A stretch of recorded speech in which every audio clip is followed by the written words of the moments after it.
So you survived removed. That was tough. It's tough, right? So I've seen that about 20 times now. And every time I see it, I pull more pieces out. You can get that online on Vimeo, vimeo.org. And you can pay to watch it, and then you can own it. To me, it's powerful because it really sets a tone for the kids we're talking about, right?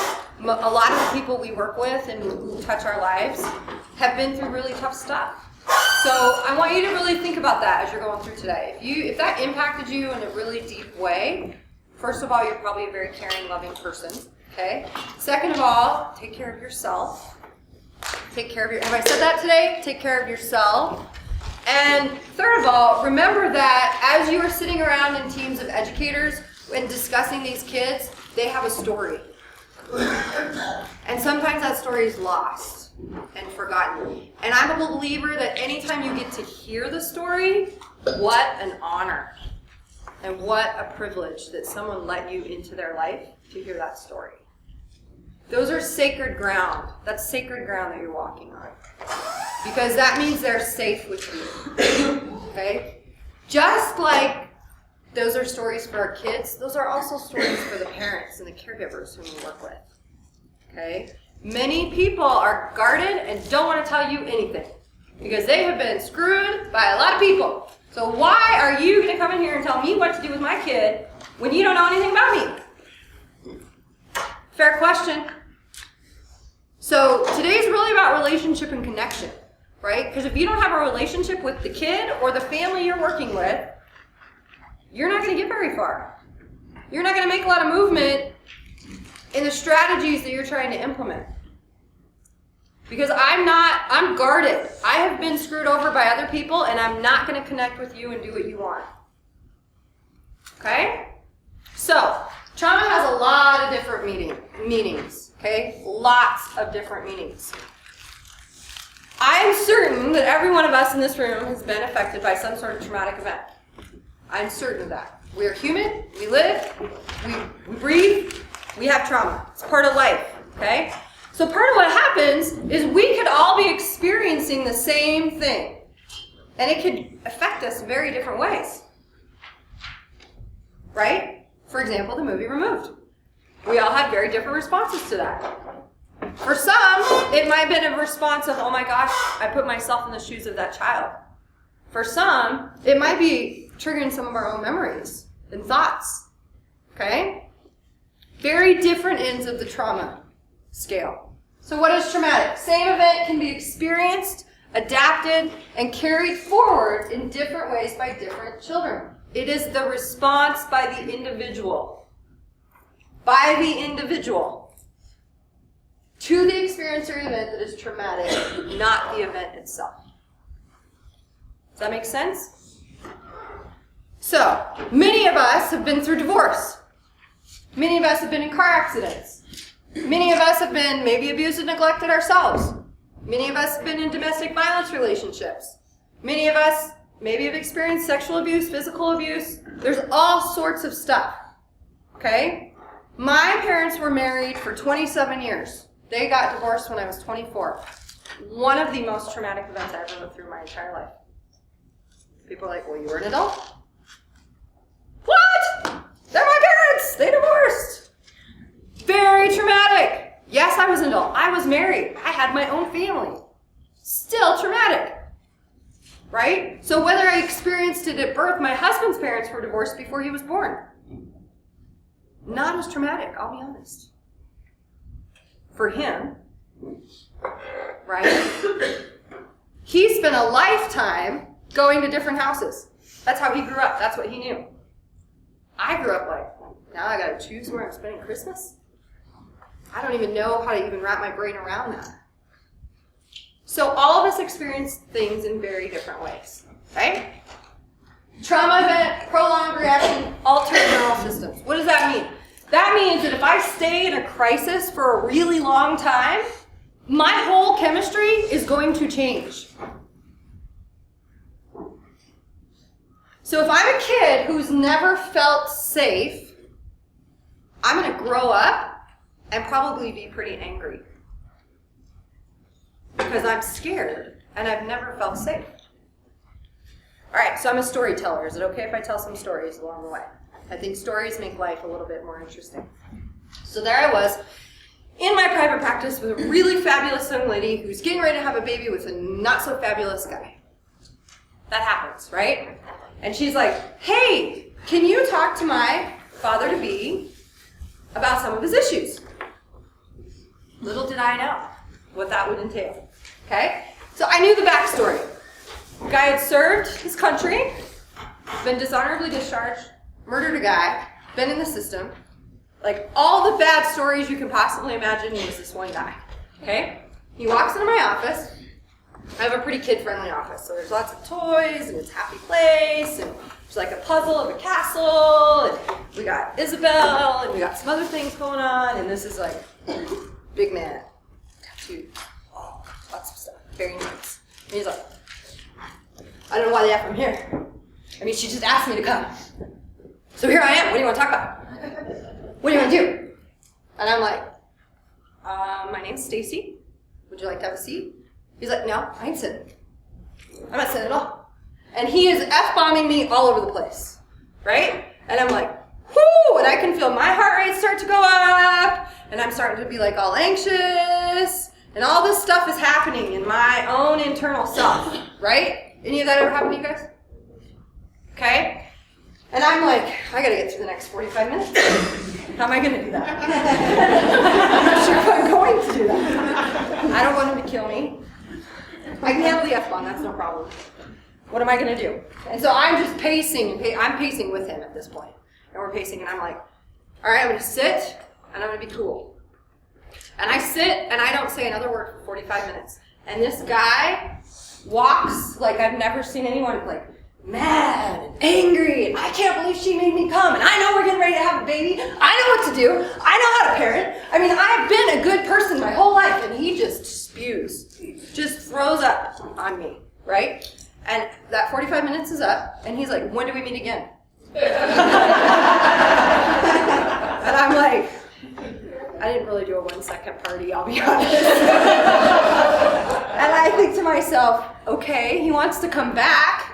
That's a good sign-ish for him. I got to figure out what to do with this guy, because I physically cannot do that. He exhausted me, and all I did was sit quietly and listen, right?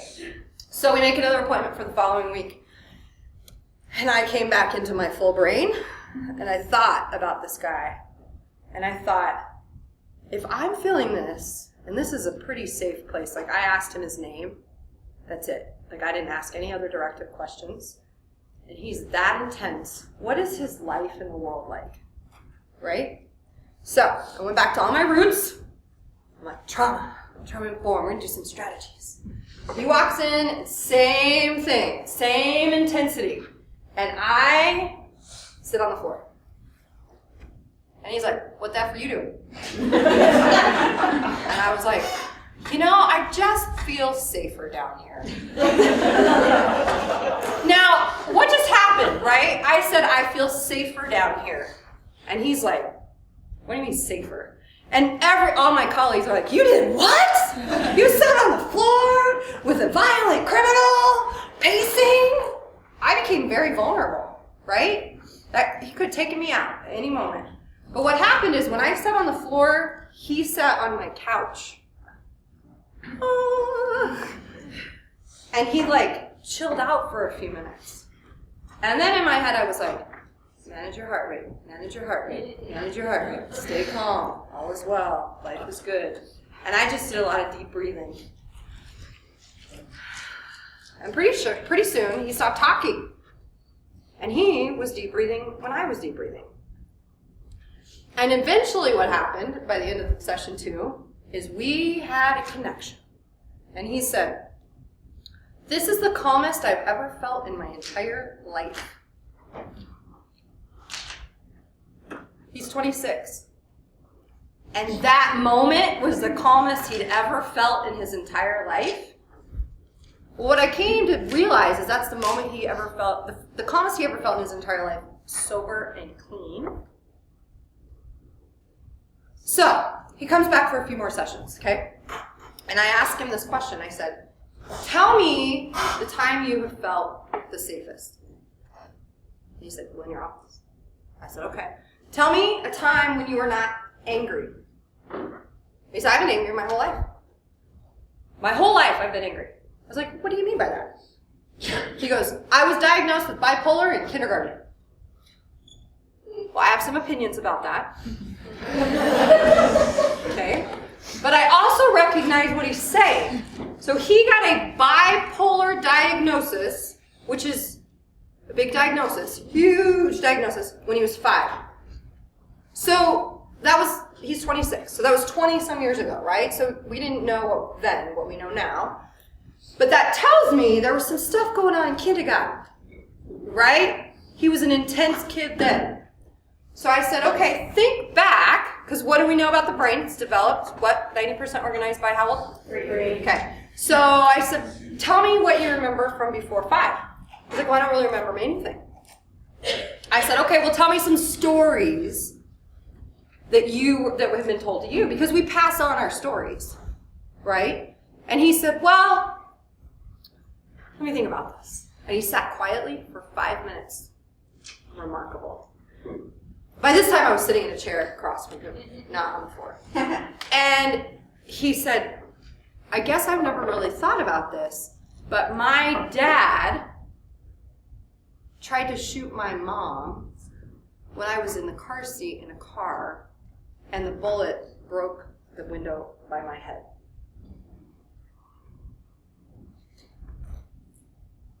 Holy crap. That is intense. So in his brain formulation, he has an experience where his 2 caregivers who are supposed to keep him safe and love him got in some sort of argument, things escalated, and one tried to kill the other and missed, bullet, broken glass. I'm no longer dealing with an angry guy. I'm dealing with a scared infant. Does that shift things? Tremendously. This guy has been through every treatment center you can imagine, and no one had ever talked to him about that. He'd never talked about that. Was that a formulative experience for him? Kind of defined his life, right? So his neural system had been altered. So he wasn't a bipolar kindergartner. He was a scared infant who has been misinterpreted his whole life. So through the course of several months, what we ended up doing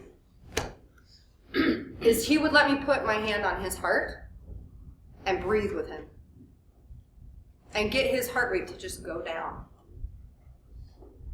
That's where we had to start. We had to start with his physiology because he couldn't go anywhere else. He was such an intense guy, and his neural systems were so altered that if we didn't start with physiology, we were going to be missing the boat. So we started with his heart rate. Now, I would love to tell you the story. It's awesome. I don't really know how it ended, because what happened is he stopped coming to therapy. Right? But I do know he went on to have a kid, and he had a different framework around his own children. We talked about safety, the importance of a parent being safe with their kid, providing a safe environment, right? So my hope is that that mini experience he had, really tiny, itty little bit, is helping him impact how to change his physiology with his own kid. I'm a hopeful person, though, ever an optimist. Okay, how many of you have seen this slide before? All right, what do we notice about these 2 different brains? Speak up, please.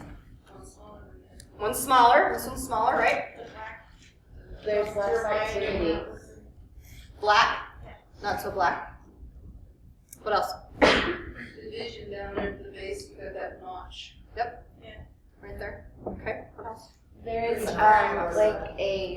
there's a wrinkle like in the middle towards behind back there. That's not on the other side. Okay. More notching and See that white? More notching around the outside. Yeah. So would we all agree that these are 2 very different pictures? Okay, these are 2 brains, 3-year-old brains. Healthy 3-year-old, Neglected 3-year-old. Literally smaller, literally different. Stimulated brain, not stimulated brain. So a lot of the stuff that we see on the outside, we forget there's stuff actually different on the inside. And this brain shows us that, right? So lately I've been adding neurofeedback into my practice. How many of you are familiar with that? Okay, so we do an EEG in my office, and we get to see the brain waves of the kid or the adult and see what's going on. And then what we do is we use behavior training to either speed up the process or slow down the process. Fascinating experience. So I have this kid. I've worked with him for about a year, and he starts to shut down during math. Anybody got that? And we're not talking like, oh, I hate math. We're talking like crawl under the desk, angry. I hate math. I'm in tears. Like I have to be sent to the office because I'm obnoxious about it, right? We did his EEG, and then we did the first training session. It was the most remarkable thing I've ever seen. His brain literally stops working. There's no electrical activity that happens when he gets frustrated. He focuses.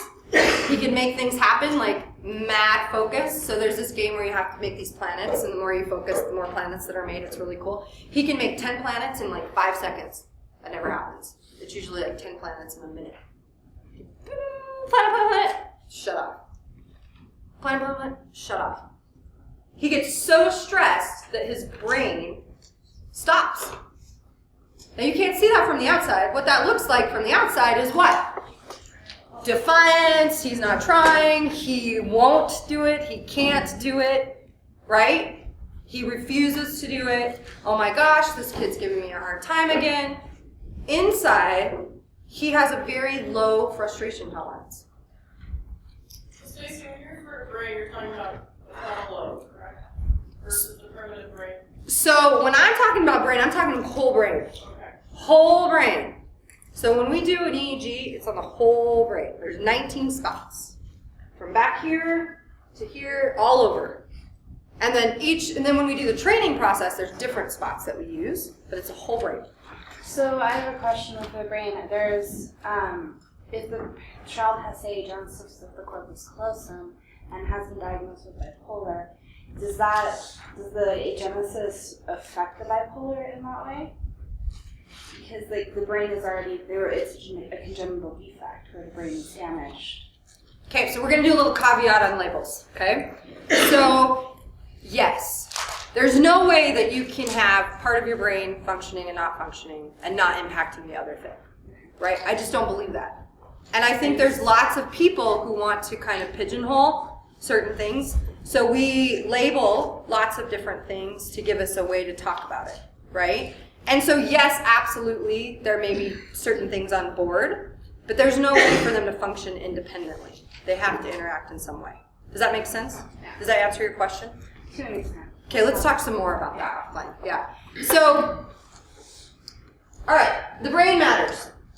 90% of the brain is organized in the first 2 to 5 years. Like there's some varying research around that. But I always say before 5, I like to shoot for around 3. If you're a parent, you know that it's the terrible 2s and then it's the really horrible 3s. Like they talk about the true or false. Terrible 2s, like wah, wah, wah. Terrible 3s, wah, wah. And I'm going to tell you about it because I can talk now. Okay? And I always say that we really screw ourselves because children really our language is developed at 4. And we really talk to them like they understand everything in our world. But they don't. Like we're missing the boat on that. Right? So just because they can talk doesn't mean they can understand. So important to remember that. Experiences in the first 2 years of life have more impact on development than others. All right, my good baby Isabella. She is born to a wonderful, healthy family who wants her and loves her. How many times do they hold her? A lot. How many times does grandma hold her? A lot. Set that baby down! Put her on her tummy! Right? She is getting all sorts of love. And when she's getting that love, what is happening? I am bathing her in a sensory experience. Right? I'm a swayer. So I'm swaying, I'm talking, oh, sweet Isabel, it's okay, I love you, you're so cute. Pass her off to Dad, Dad's putting her in the air. He's like, right, hanging her by her legs. Because moms and dads have different ways of interacting with kids, is that fair? Right? All important, but still getting flooded with sensory experiences. Sounds, smells, touch, okay? Hugely important. All right, now I'm Isabel and I'm born to a neglectful parent. Gotta feed you again. Here's your bottle. Oh my gosh, you're crying? Seriously? Right? Or, how many of you have seen the crying in the car seat? Car seat rocking? Now, I did that, so it doesn't mean you're a bad parent. Okay? But do you see what I'm saying? The experience is different. Or an abusive parent. Stop, you're crying already! Stop it! So what happens when I am an abusive parent and I look at that kiddo, what do they see? And when your parents or your teacher and somebody's not doing something in your class, what do?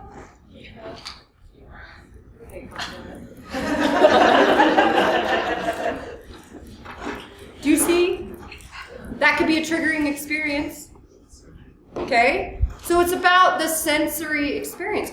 We don't know what's happened to the kid in our classroom. We have an idea, but we don't know. We don't know that giving the dress is a trigger. Right? In the movie, who would have thought that? Did that mom come at it from a wonderful, loving place? Absolutely. She had no idea. And most kids can't even verbalize that that's why they exploded. Right? First 2 years, super crucial. Super duper crucial. Okay. Aaron, I'm going to pick on you. Will you please read that quote for me? We are unable to engage in random actions because our behaviors are guided by patterns established through previous learning to which we automatically return.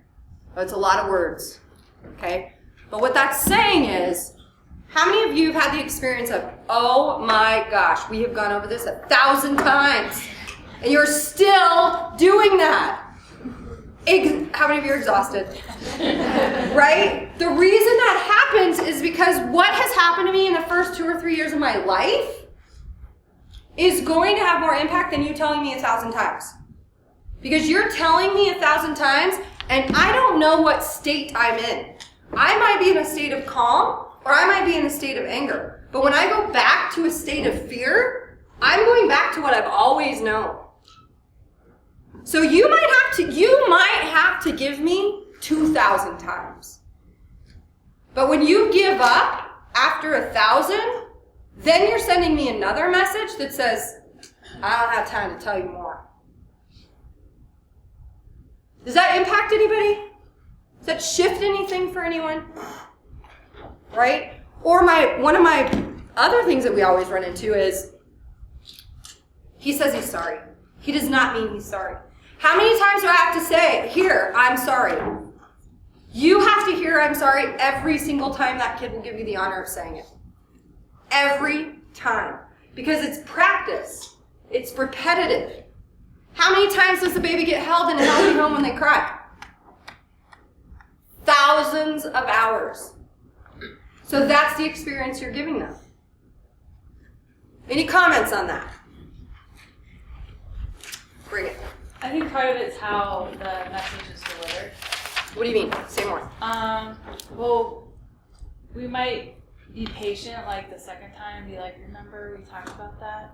And then maybe our voice tone and our body language and the way we express ourselves becomes more even aggressive. Absolutely. Absolutely.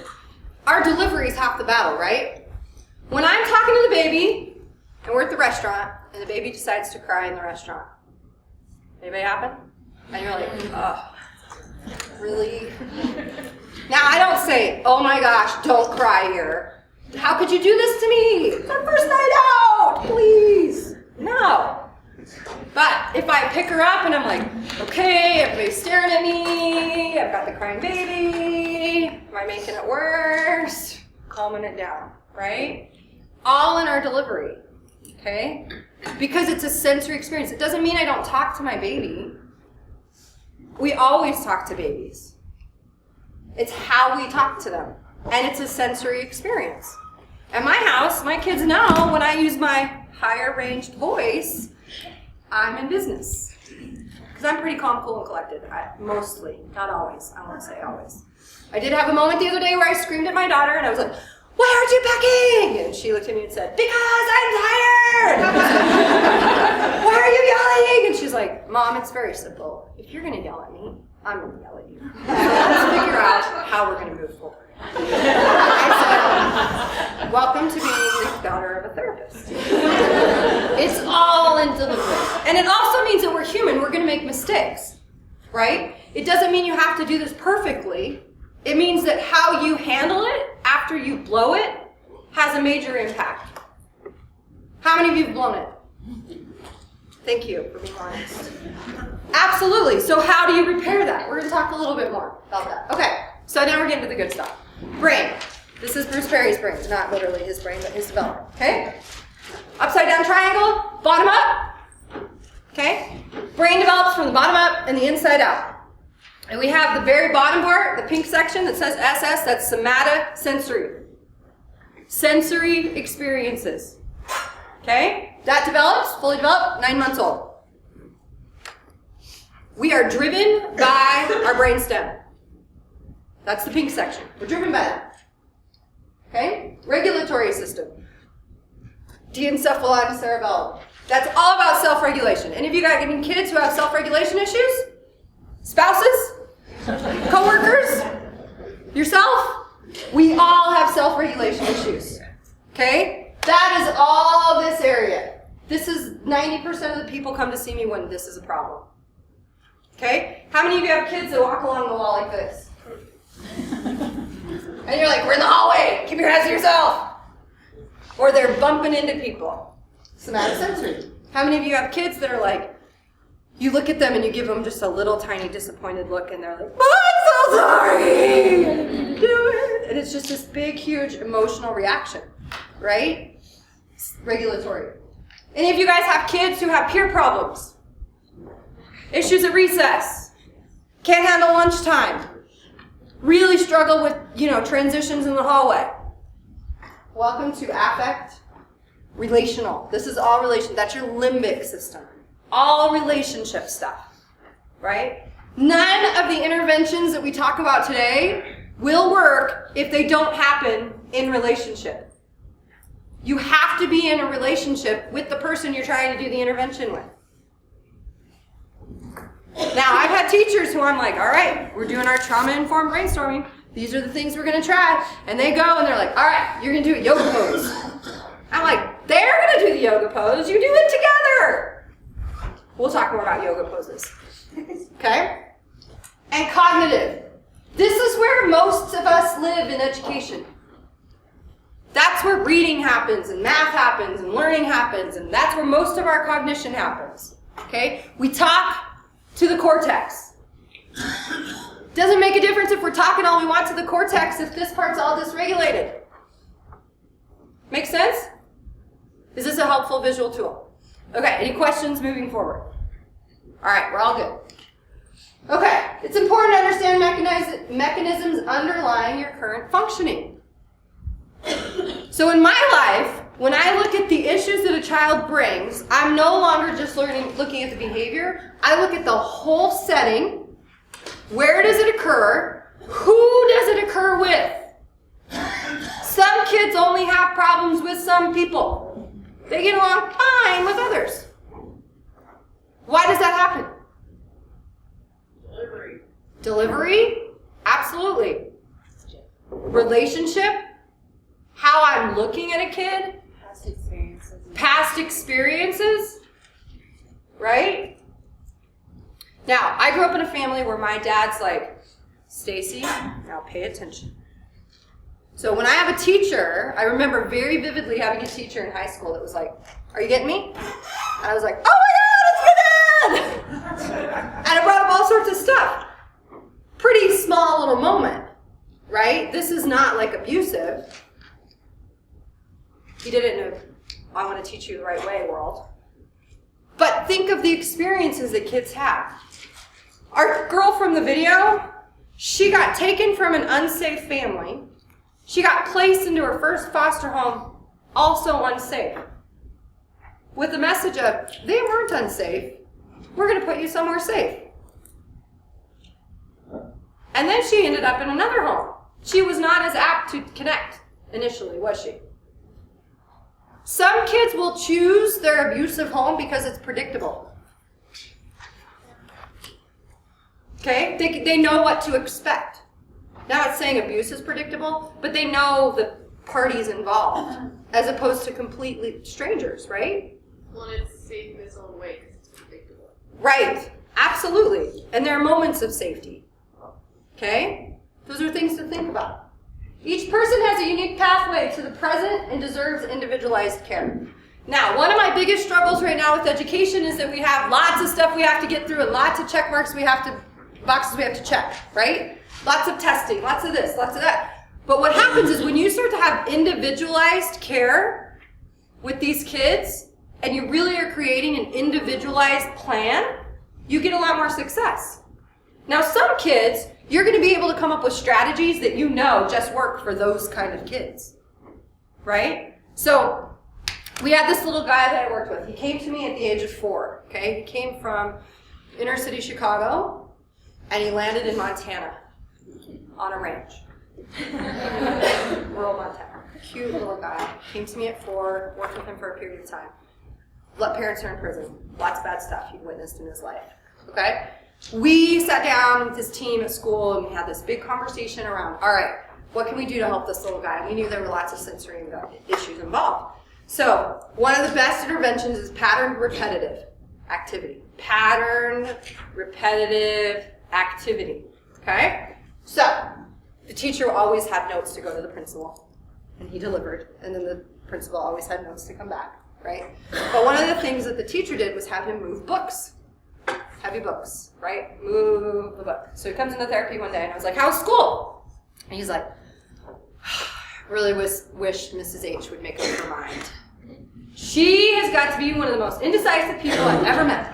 I was like, what are you talking about? She goes, these books, they're on the shelf this day, and she needs me to move them to the shelf this day. And I could always tell, based on how many times he had moved the books in the week, what kind of week he was having, right? So that was one of the interventions that we do.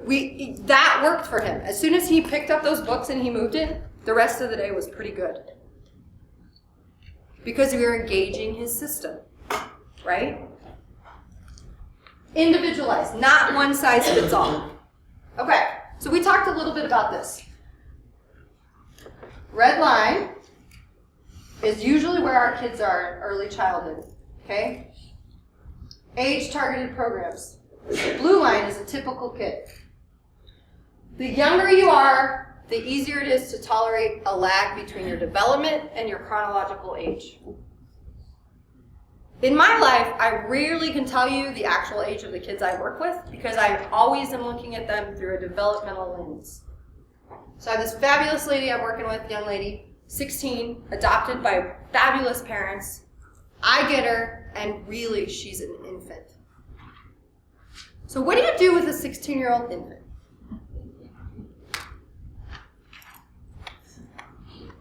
That's kind of hard, right? But you create space where this kind of stuff can happen. So I had this woman I worked with. She was a foster parent. She was a grandma-type foster parent. She'd been in foster care for a long time. Once we started talking about developmental needs versus chronological needs, she got rid of all the furniture in her house, and she bought swings. Outdoor swings. Because what's that? Pattern, repetitive behavior. And she only took teenagers. So what would happen, and they were love seat swings. They were never just single swings. So what would happen is she would sit on the swing and she'd start swinging. And a teenager would come over and they'd sit on the other end of the swing. And the more they would swing, if any of you love teenagers, what would happen is they would start to lay down, and their feet were on her, and they'd flip, and their head was on her. And so pretty soon what was happening is more connection and more touch was occurring, right? We're going to talk about heart rate. The calmest heart rate in the room can calm all other heart rates. And if you have a heart rate monitor and you engage in a pattern repetitive activity, your pattern repetitive activity will be that of your heart rate. So if I'm feeling really nervous and my heart rate's high, and I need to kind of take a breather, I just need to be very conscientious that I'm swaying slower. So she would intentionally make the swing based on the needs of that kid. Might start out kind of fast, and then it might slow down. Make sense? So when you really get an understanding for pattern repetitive activities and the way the brain develops, you can start being really creative in your work. Okay? We took the heart rates of some kids in the classroom, some boys and girls are on day treatment, and we did it every day. They came in, they actually documented their own heart rate, and they had a little chart, and they put it in, and one day the teacher's heart rate was way higher than the kids.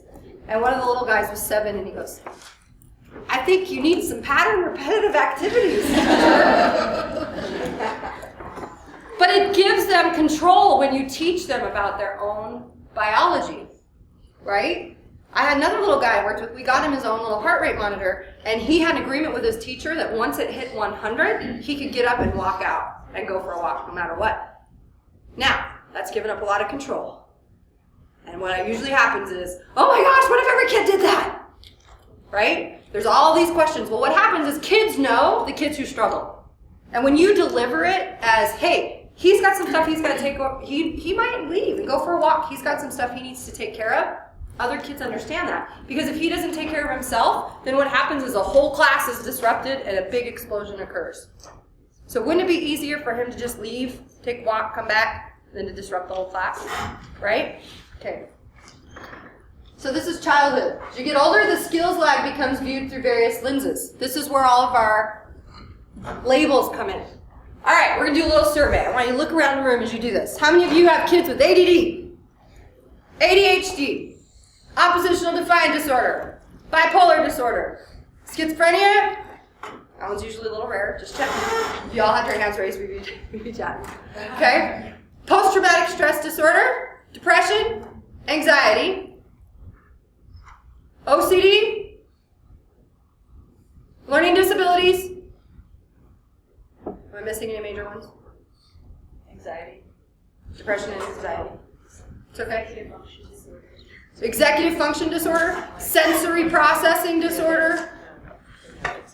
Okay, so that's alphabet soup, right?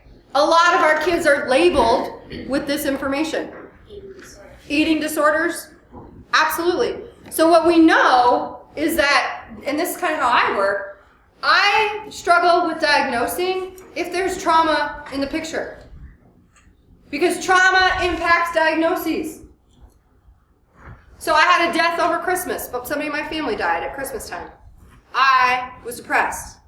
I met every single thing on the depression checklist. I guarantee it. Does that mean I have depression forever? It's situational, right? If I'm a kid and I've never felt safe, I'm going to meet a lot of the criteria in your diagnoses. Because I don't know how to interact with the world in a safe way. I'm scared and I'm frightened and I'm angry and I'm hurt. So just keep that in mind when you look at diagnosing, okay? Ultimately, these skill lags can result in and are viewed as antisocial and even criminal. I had a family I was working with. They brought me a kid, 5-year-old. We knew there was tons of developmental trauma on board. Went in for a psych eval. We do that. We recommend lots of psych evals, right? He came back with an antisocial personality disorder diagnosis. I was hot and frustrated. And now I have 2 parents who've gone on the internet and Googled antisocial personality disorder, and they have no hope for their 5-year-old. Huge damaging. Hugely damaging. Can a 5-year-old be antisocial? Do they have issues? Yes. Right? And he had a lot of issues. Developmentally, lots of stuff were impacting him. Okay? All right. You don't have to read all this. But what I'm saying is, Categories. How many of you guys are familiar with the ACE study? How many of you love it? How many of you hate it? Okay. So in front of you, you have an example of an ACE study. Now, the ACE study is the Adverse Childhood Experience Study. Adverse Childhood Experience. Does everybody have one?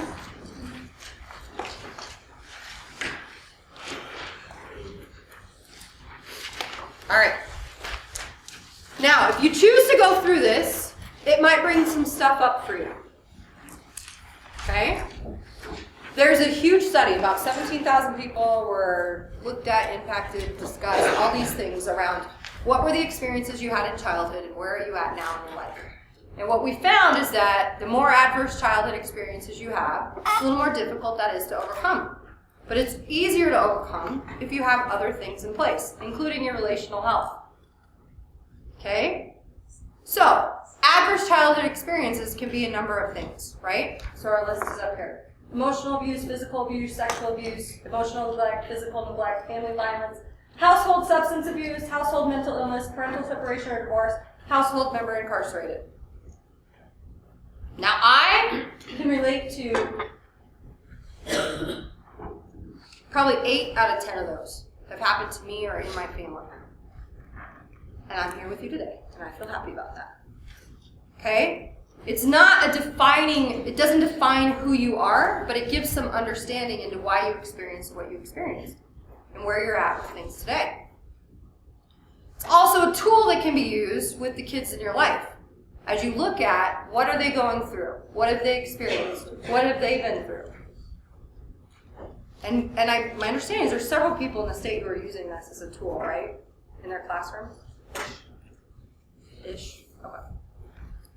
So if you type in ACE study on Google, there will be a ton of information that comes up. One of the biggest things is around getting your basic needs met. How many of you have kids who come to school hungry? How many have kids who come to school with no sleep? How many of you have kids who are homeless? Do I care about math if I don't know where I'm sleeping? Right? And not that you can solve those problems, but when you understand them, it's a little bit easier to wrap your brain around it, right? So I have a daughter who has a really high metabolism and some ADD.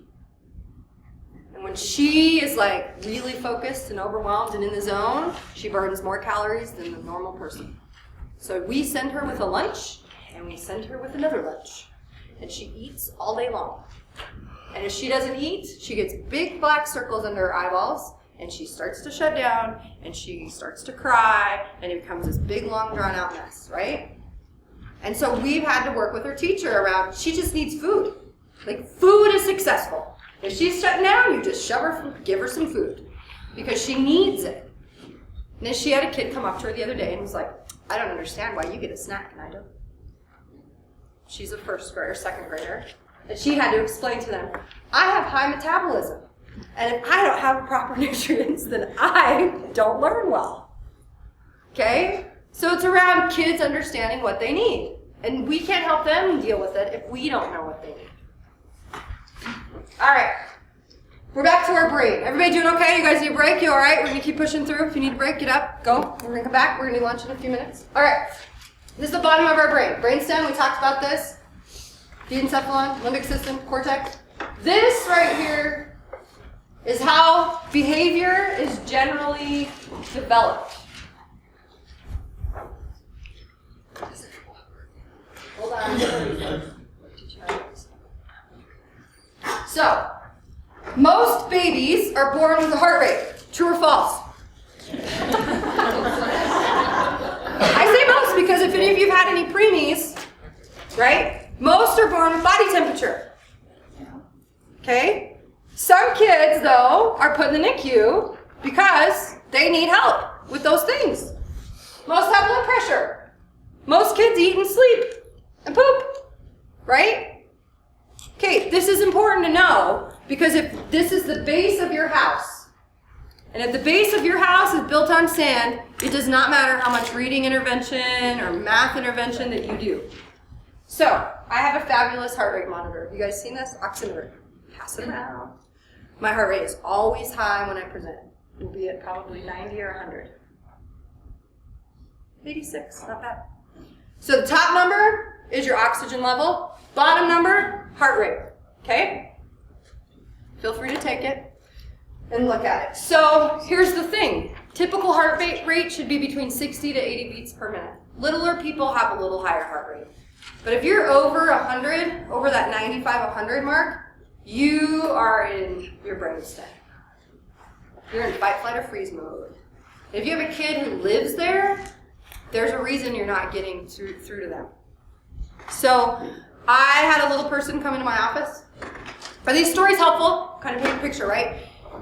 Parents only come to see me when they're desperate.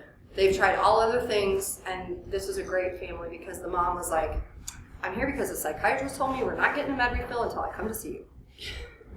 Good to know where I stand. We've tried everything and nothing works. Okay.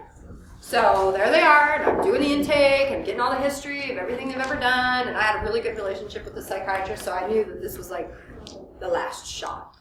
So as I am talking to this family, the little girl, she's 10, she says, she's on my floor like this, turtled up. For 2 hours, she sat like this. That's not normal for a 10-year-old, right? 10-year-olds don't sit like this for 2 hours. When you have lots of options and you have permission to play. And so she let me take her heart rate, which was pretty remarkable, 120. Okay, now if I'm running for 2 miles, which I hate to do, but I have to do for the Army, I'm running, my heart rate is about 120. Her insides were ready to explode. If we had not taken her heart rate, we would not even really have an understanding of where she was at. She was stealing. She was lying. She was telling these like huge stories that were just phenomenal, really. Lots of impulsive behavior. She was eating and eating and eating and couldn't gain weight. I wonder why. Right? Heart rate. It was all related to her brainstem, her physical being. So we had to manage that first. So what we started putting in place were patterned repetitive activities to manage her heart rate. Okay? They started rocking and snuggling with each other every night in a connected way. You can't say to a kid, sorry you're at 120, go jump.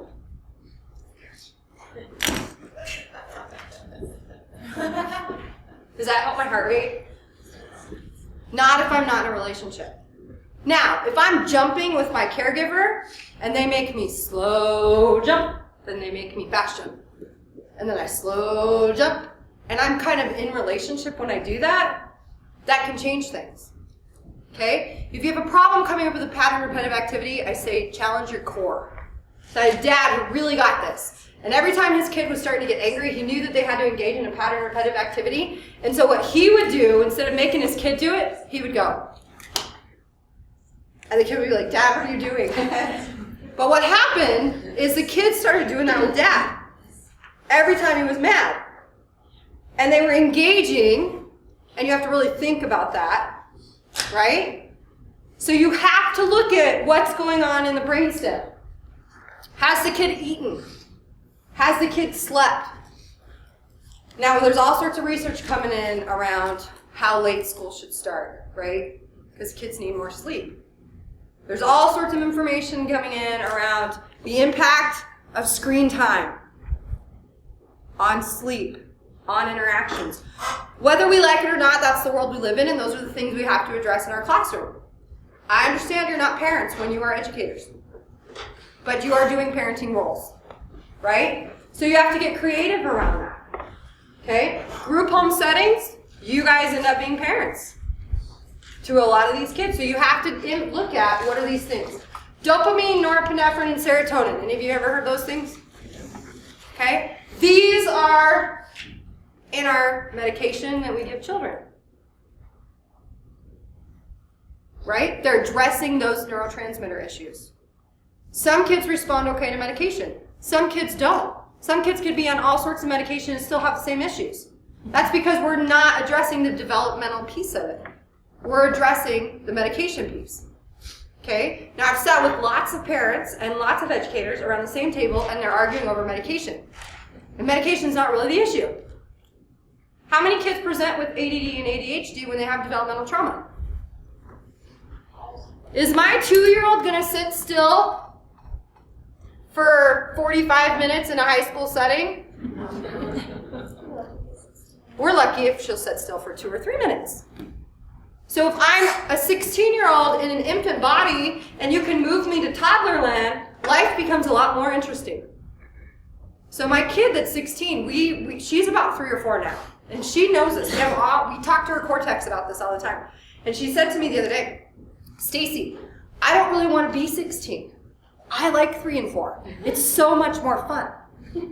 I'm like, I get that. She's like, I can go roll in the snow. Nobody cares if I don't have a coat on because I'm 3 or 4. But when you're 16, people want me to have a coat on. I think that's irresponsible. Isn't that interesting how I can verbalize that, right? When we bring that to attention. And we talk about you didn't get the right stuff when you were born. You didn't get what you needed. So we talk about how do we close those gaps. You have to get creative in that. And then we get on up here to motor regulation, emotional reactivity. Any of you have kids who are highly sexualized? Right? So teenage land brings all sorts of stuff around sexual, and even before then. But if you have a kid who's super promiscuous, what do you think that's about?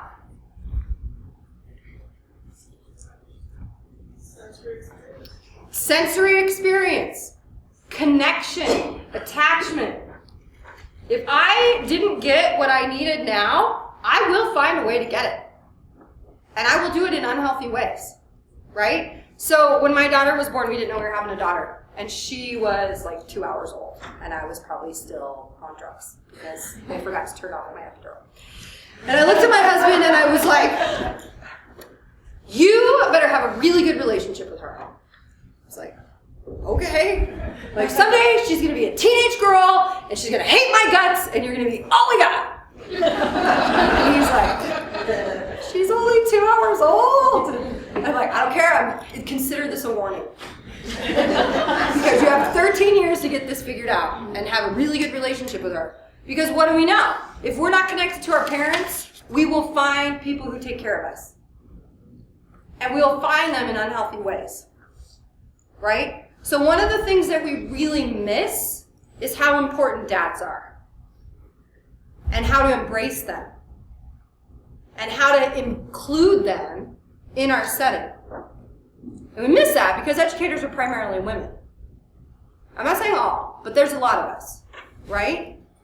We also miss the fact that there are several of us who grew up with relationships that weren't existent.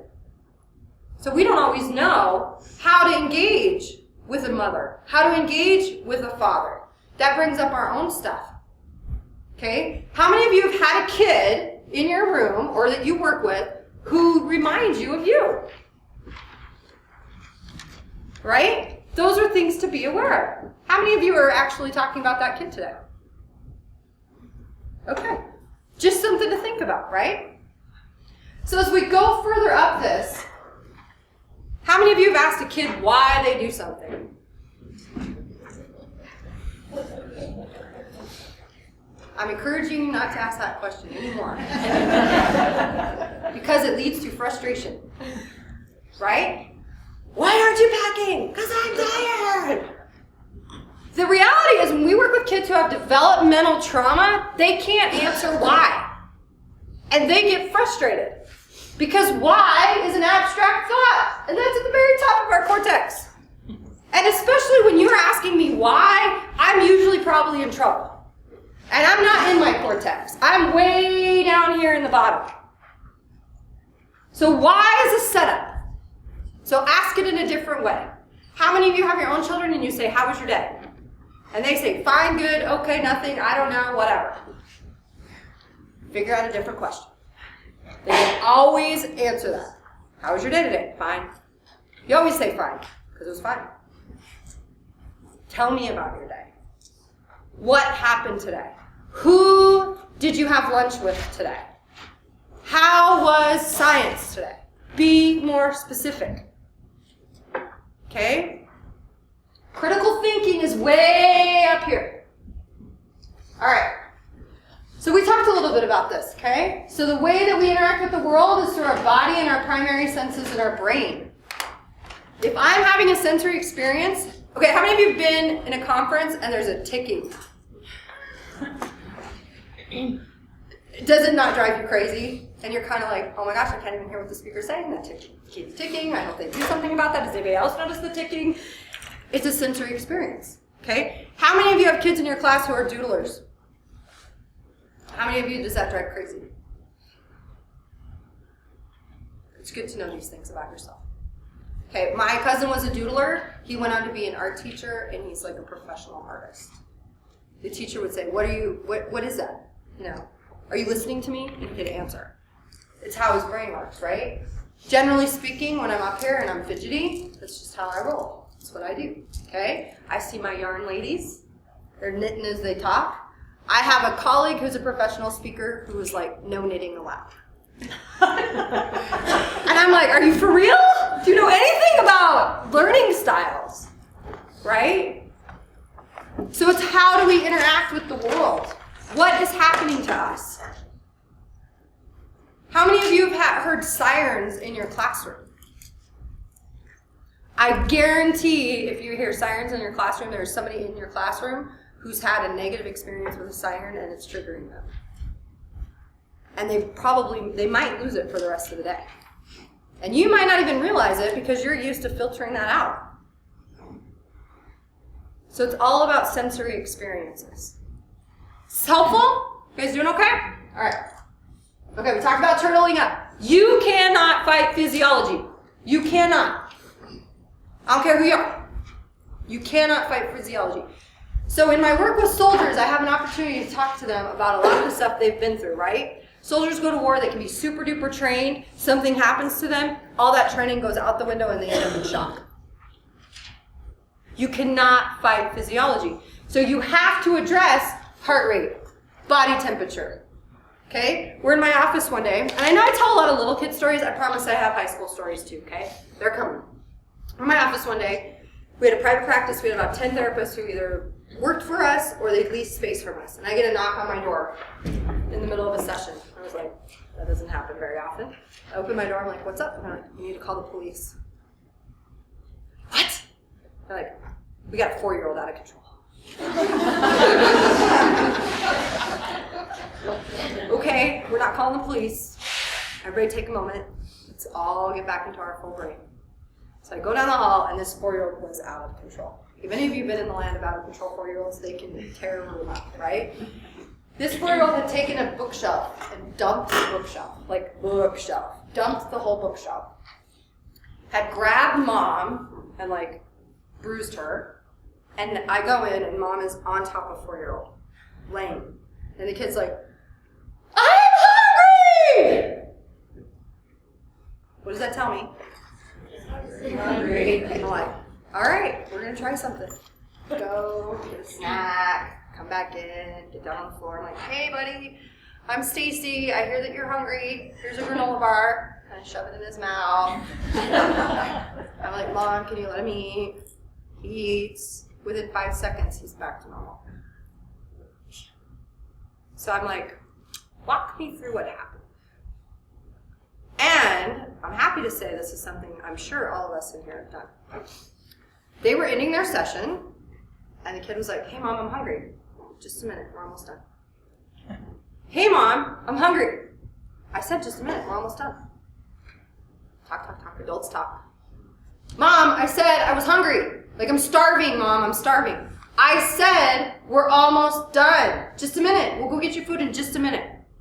Kid lost it. So is the kid being mean and naughty? How many of us have done that in this room? If you're a parent, you've done that. I don't care who you are. Because that's what our normal responses are, right? Some kids don't have that threshold. They do not have a tolerance. This kid was not the kid who had the tolerance. He was like, I'm going to make sure you know I'm hungry. Now that could have gone a whole lot of different ways, right? If we had called the police, how would have that played out? How many of you know children who've had the police called them at 4 and 5 and 6 years old? I had a 6-year-old kid who was placed in cuffs by the school resource officer and taken to truancy center. Is that developmentally appropriate? Would I put my infant in handcuffs? That's laughable, right? It's crazy. But we do that all the time to kids. How many of us have teenagers who are in teenage bodies, infant childhood stuff? If they were doing toddler-like behavior with toddlers, it wouldn't be inappropriate, but as a teenager it is, and they get in trouble for that. Are you shifting your thinking a little bit? Right? Okay. How many of you are hungry? All right. So, we're going to do a little break, because I'm hungry too, now that we've talked about food.